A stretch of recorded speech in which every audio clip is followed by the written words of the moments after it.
Brenner Dawson could face charges of drug possession and intent to distribute after police found 70 plants ready to harvest and other drugs. ABC 17's Colter Anstaett spent the day digging into this case. He joins us now with more. Colter. Most of the neighbors didn't answer their doors when I knocked, but I was able to speak with one neighbor off camera. She tells me that she has never seen the people who live in the house where the marijuana was found. And while there's never been any trouble at this house before, she says she only ever sees beer cans and trash in the yard, so she is not at all surprised that something like this happened. That plan would ultimately cost Jefferson City Schools about $70 million.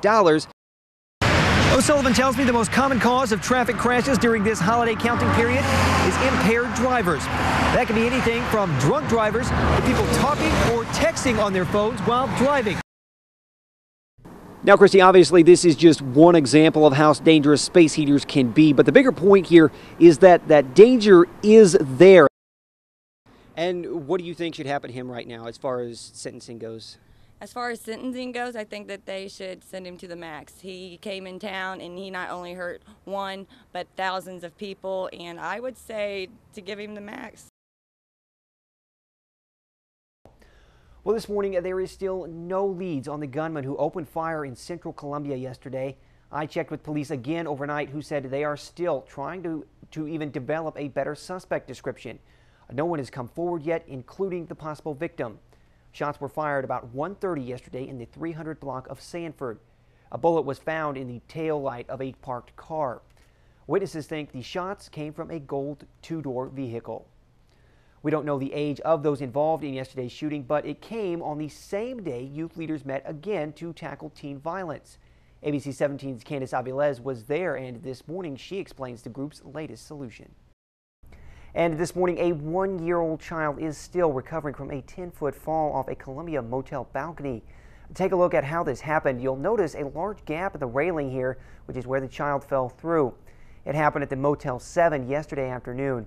Columbia police are now investigating the incident, but weren't able to give me an updated condition on the child overnight. Now, Evan, the neighbor I spoke with off camera, also tells me that the area is usually pretty quiet and that she feels safe, but she has called Crime Stoppers numerous times in the past because of drug activity and prostitution that she's witnessed along the street. And so far, she isn't seeing anything being done about it. All right, thanks, Colter. On ABC 17 News at 6:30. Right now, local gun owners and retailers are waiting to see how the president's executive orders earlier this week on gun control will affect them. Today, ABC 17's Colter Anstaett talked with a local gun store employee for his perspective on the executive orders. It is a debate that has been dividing the country long before Sandy Hook and Aurora.